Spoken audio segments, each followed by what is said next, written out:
أعوذ بالله السميع العليم من الشيطان الرجيم من همزه ونفخه ونفسه بسم الله الرحمن الرحيم يا أيها الذين آمنوا كتب عليكم الصيام كما كتب على الذين من قبلكم لعلكم تتقون.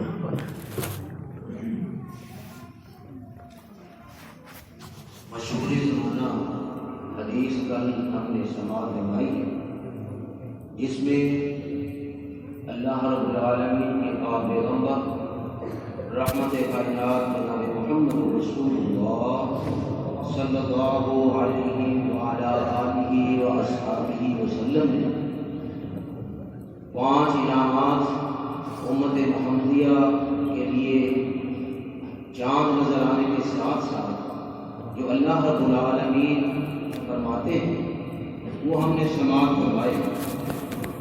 ان میں سب سے پہلا اللہ رب العالمین جنت کے دروازوں کو کھول دیتا ہے اور جہنم کے دروازوں کو بند کر دیتا ہے، وسلسلۃ الشیاطین اور شیاطین کو جکڑ دیا جاتا ہے۔ اس حدیث کو لے کر ہم آگے چلتے ہیں۔ یا ایھا الذین آمنوا کتب علیکم الصیام کما کتب علی الذین من قبلکم لعلکم تتقون۔ اے ایمان والو، آپ پر روزے فرض کیے گئے ہیں، کما کتب علی الذین من قبلکم لعلکم تتقون، یہ تمہارے اوپر ہی نہیں بلکہ تمہاری آنے والی پہلی امتوں سے، تم سے پہلے جو پہلی امتیں آئیں ان پر بھی یہ روزے فرض ہیں۔ اس کا فلسفہ کیا ہے؟ فلسفہ اس کا یہ ہے لعلکم تتقون، تاکہ تم بچ کے زندگی بسر کرو، صرف بچنا نہیں، بچ کے زندگی بسر کرو۔ اور میں اپنے سامعین کو دروس اور جماعت کے اندر اکثر کہا کرتا ہوں کہ امام ابن قیم رحمہ اللہ تعالیٰ کو پڑھا کریں، ان کی کوئی ایک کتاب کو پڑھیں اور دیکھیں، وہ ایک روحانیت کے امام، روح کے امام ہے، روح کے۔ انہوں نے اپنی کتاب کے اندر بڑے دلائل دے کر کے سمجھایا ہے، بتایا ہے کہ روزہ یہ کھانے پینے کا نام نہیں، ہمارا پورا زور ہوتا ہے کہ ہم کھا لیں، سحری کے وقت بھی کھا لیں، یہ کھا لیں، یہ کھا لیں، یہ کھا لیں، تاریخ کے وقت بھی یہ کھا لیں، وہ کھا لیں، وہ کھا لیں، کوئی چیز رہ نہ جائے۔ کہتے ہیں اصل جو روزہ ہے وہ تو زبان کا روزہ ہے، اصل جو روزہ ہے وہ تو نگاہ کا روزہ ہے، اصل جو روزہ ہے وہ کانوں کا روزہ ہے، یہ اصل روزہ ہے جسے ہم سمجھتے ہیں۔ عورتیں، خواتین ہمارے گھریلو وہ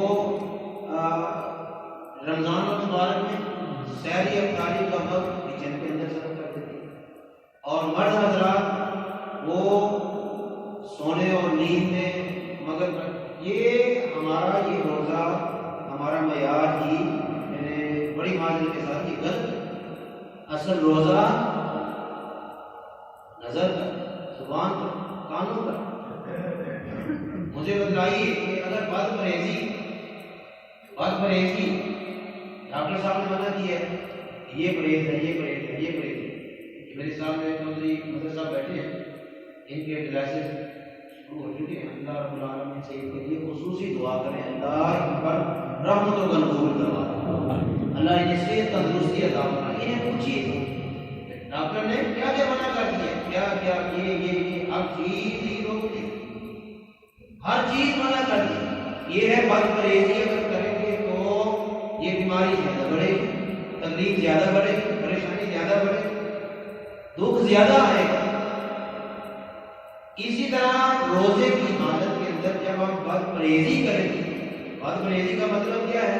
زبان، ہم نے بہت سارے ساتھی کا روزہ رمضان مبارک شروع ہوتا ہے تو بہت سارے ساتھی یہ کر لیں، ٹیکا لگوا لیں، انجیکشن لگوا لیں، یہ سرما پہن لیں اور آنکھ کے اندر دوائی ڈال لیں، کان کے اندر دوائی ڈال لیں، منہ کے اندر دوائی ڈال لیں، یا اندر سے تو دھوپ جسے ڈکار کہتے ہیں، وہ آ جائے منہ تک تو وہ واپس چلا جائے، روزہ ٹوٹتا ہے، یہ ساری چیزیں پوچھتے ہیں۔ یہ بھی پوچھتے ہیں کہ روزہ اور کس چیز سے ہمیں منع کرتا ہے؟ روزہ تو زبان درازی سے منع کرتا ہے، روکتا ہے، یہ زبان درازی نہیں کرتی۔ روزہ بد نگاہی سے روکتا ہے کہ بری نگاہ کسی کے اوپر نہیں ڈالنی۔ یہ ہمارے پاس یہ موبائل ہے، ہم سارا دن موبائل چلاتے ہیں، موبائل کے اوپر کیا چیزیں ہیں، آپ سے کوئی چیز چھپی نہیں، تو یہ روزہ ہمیں اس چیز سے منع کرتا ہے۔ کان ہے، کان کے ساتھ ہم سماعت کر رہے ہیں، کیسی سماعت کر رہے ہیں، کون سی سماعت ہے، اللہ کی نافرمانی والی سماعت ہے، بد نظری والی سماعت، بد نظری والی بصارت ہے، تو یہ ساری چیزیں لعلکم تتقون، اللہ فرماتے ہیں اے ایمان والو ہم نے روزہ فرض کیا ہے۔ روزے کا معنی ہی صیام مصدر ہے، اور اساتذہ بھی بیٹھے ہیں، طلباء بھی بیٹھے ہیں، یہ رک جانا معنی، لغوی معنی یہ رک جانا۔ ہڈی کے اندر گھوڑا دوڑ رہا ہے، تو یہ دوڑ رہا ہے، یہ رک گیا ہے، اسے کہتے ہیں پرسن ڈسکوال، گھوڑا رک گیا۔ تو صائم صوم کا معنی یہ رک جانا، رک کے چلو، رک کے دیکھ کے چلو، تمہاری نظر بد نظری نہ ہو جائے، تمہاری سماعت بد سماعت نہ ہو جائے، تمہاری زبان بد زبانی نہ بن جائے۔ جو اسی لیے اللہ کے نبی علیہ الصلوۃ والسلام نے فرمایا کہ بہت سارے ایسے لوگ ہیں کہ جو سارا دن بھوک اور پیاس میں رہتے ہیں۔ ہم بھوکے اور پیاسے کس کے پیار میں رہتے ہیں؟ کس کے پیار میں؟ اللہ کے پیار میں۔ بہت بڑی بات ہے، ہم نے بھوکا اور پیاسا اللہ کے پیار میں رہنا، اللہ کی محبت میں رہنا۔ تو ایک بندہ جب اللہ کی محبت کی چاہت کر رہا ہے، خواہش کر رہا ہے، تمنا کر رہا ہے کہ میں نے اللہ کی محبت کو پانا ہے، تو جو اللہ فرما رہے ہیں وہ کیوں نہیں عمل کر رہا، اس سے کیوں نہیں روک رہا؟ ہمارے قدم برائی کی طرف کیوں نہیں روک رہے؟ ہماری نظر وہ برائی کی طرف کیوں نہیں روک رہے؟ ہماری زبان برائی کی طرف جانے سے کیوں نہیں روک رہے؟ اللہ کے نبی علیہ الصلوۃ والسلام نے فرمایا کیا تھا قول رسول عاملہ بھی بڑے سریعہ آجا موٹے الفاظ ہیں، اور بھائی تو میرے کو آ نہ میں تیری ضرورت ہوئی، میں تیری کوئی ضرورت نہیں، کوئی کسی کو کہہ دے تو بتائیے پیچھے کیا رہ گئی۔ اللہ ہمارے ملم یہ نام قول زور، جو جھوٹ کو نہیں چھوڑتا، جو بد زبانی کو نہیں چھوڑتا۔ اب مجھے بتلائیے، ہم افطاریاں کرواتے ہیں، ہم سحریاں کرواتے ہیں، روزے رکھواتے ہیں، صدقات کرتے ہیں، خیراتیں کرتے ہیں، زکاتیں دیتے ہیں، نمازیں پڑھتے ہیں، عبادات کرتے ہیں، اور ہماری زندگی رشوت پہ چل رہی ہے، سود پہ چل رہی ہے، اور اسی کے ساتھ ہم اپنے جسم کو کھلا موٹا تازہ کر رہے ہیں، اور اسی کے ساتھ ہم اللہ کے راستے میں صدقات اور خیرات کر رہے ہیں۔ مجھے بتائیے کہ یہ چیز اللہ کے پاس جائے گی؟ یہ میں نہیں کہتا، اللہ کے نبی علیہ الصلوۃ والسلام نے فرمایا ایک حاجی حج کرتا ہے اور اس کے جسم کے اوپر گرد و غبار گرتا ہے سفر کی وجہ سے، مشقت، آپ کو کوئی سفر نہیں رہا، لیکن پہلے کیونکہ دور دراز سے سفر ہوتے تھے اور درمیان میں کوئی غسل وغیرہ نہانے کا کوئی اہتمام نہیں، بال مٹی ہوگا، اور جو احرام پہنا ہے وہ بھی مٹی، گرد و غبار چڑھ جاتے۔ اللہ کے نبی علیہ الصلوۃ والسلام نے اسی سے تشریح کی، فرمایا ایک بندہ تھک جاتا ہے، محنت کرتا ہے، مشقت کرتا ہے، لمبا سفر کرتا ہے، اور حج کے لیے بیت اللہ کے پاس جاتا ہے، حج کر لیتا ہے، اور بیت اللہ کے پردے کو طواف کرتے ہوئے اس کے پردے کو پکڑ کر کے رب رب رب کہتا ہے، آسمان سے نگاہ آتی ہے، اینا استجاب، تیرا کھانا بھی حرام ہے، تیرا پینا بھی حرام ہے، تیرا رہنا بھی حرام ہے، تیرا لباس بھی حرام ہے، کیسے تیری دعا کو قبول کرے؟ تو میرے بھائیوں، سب سے پہلے عقیدے کے اعتبار سے ہم نے اپنے عقائد کو دیکھنا ہے، عقائد کے بعد میں ہم نے اپنے جسم کو دیکھنا ہے، ہمارے جسم کے اندر کوئی حرام کی فہرست تو نہیں.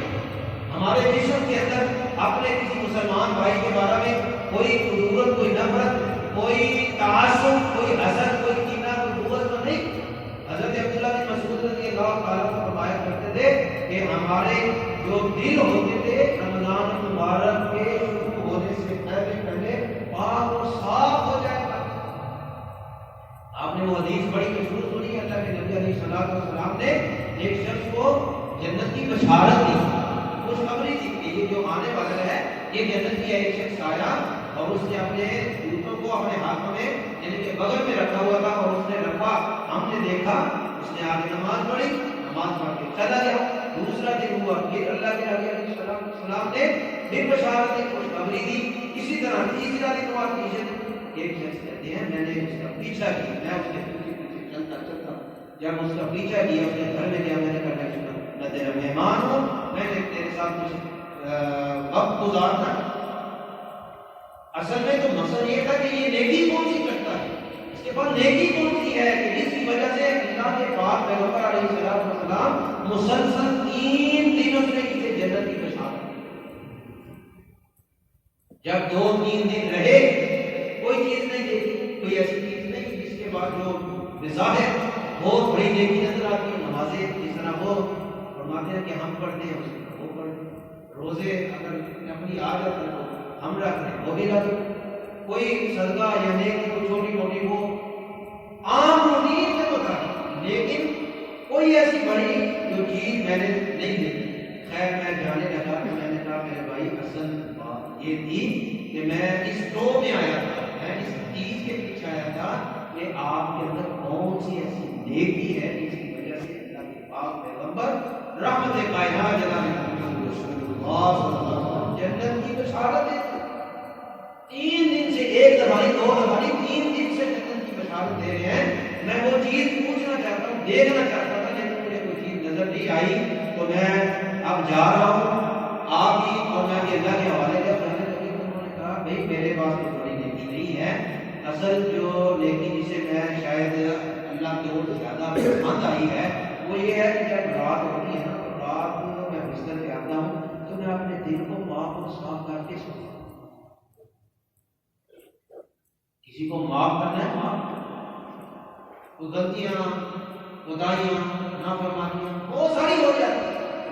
تو میرے بھائی عقائد کے بعد الحمدللہ عقیدے کے اعتبار سے ہم پورے نہیں ہے نا. الحمدللہ عقیدے کے اعتبار سے لوگ شرک کرتے ہیں، لوگ بدعتیں کرتے ہیں، لوگ برائی کی طرف جاتے ہیں، لوگ مزاروں حجروں سجدوں میں جاتے ہیں، لوگ منتیں مانتے ہیں غیر اللہ کے نام. لیکن الحمدللہ ہم ایک اللہ کو ماننے والے، ایک اللہ کے سامنے سجدہ ریز ہونے والے، ایک اللہ کے سامنے رکوع ہونے والے، ایک اللہ کے سامنے جھکنے والے ہیں، ایک اللہ کو ماننے والے ہیں اور مانتے ہیں کہ وہ خالق کی ہے، مالک کی ہے، حاجت روا کی ہے، مشکل کشا کی ہے، نفع نقصان کا مالک ہے، اولاد دینے والا ہے، اولاد چھیننے والا. سارے اختیارات کس کے پاس ہیں؟ اللہ کے پاس ہیں. بس یہ ہمارا عقیدہ ہے اور اسی عقیدے پر اللہ ہمیں زندہ بھی رکھ اور موت بھی عطا. لیکن اس عقیدے کے بعد ہمارے جسم پہ نظر دوران ہوتے ہیں اپنے جگہ، آپ اپنی جگہ اپنے ایمان میں جھانک کر کے دیکھیے. کہیں ایسا نہ ہو کہ ہم یہ 12-13-14 گھنٹے کا جو روزہ بھوک برداشت کر رہے ہیں، پیاس برداشت کر رہے ہیں، اللہ کی محبت میں برداشت کر رہے ہیں، اور اس کا دوسرا پہلو وہ ہم اس پہلو سے اپنی آنکھیں بند کر لیں اور ہماری ساری کیا گزری وہ خسارے کے اندر جائے، گھاٹے کے اندر جائے، گھڑے کے اندر گر جائے. تو ایسی چیزیں سے ہمیں بچنا چاہیے. اپنی زبان کی حفاظت کرنی چاہیے، اپنی نظر کی حفاظت کرنی چاہیے اور اپنی سماعت کی حفاظت کرنی چاہیے. ہم نے غیبت کسی کی نہیں کی، ہم نے غیبت کسی کی نہیں کی. پھر کو چھری پھیر کاٹ دے، کچھ نہیں ہوا. بس اپنی سوچ غیبت کسی کی نہیں کرنی، جھوٹ نہیں بولنا، جھوٹ نہیں بولنا، کسی کا حق نہیں مارنا. یہ سیری افکار ہے، یہ نوجوان میرے بچے سن رہے ہیں. افطاری کے وقت جب ہم کئی جگہ بیٹھتے ہیں نا تو کسی کا حق اٹھاتے ہیں، یہ بھی نہ حق، یہ بھی غلط بات ہے۔ ضرور ہے کسی کو اٹھا لیا، پھل کسی کا اٹھا لیا، پانی کسی کا لے لیا، تو یہ بھی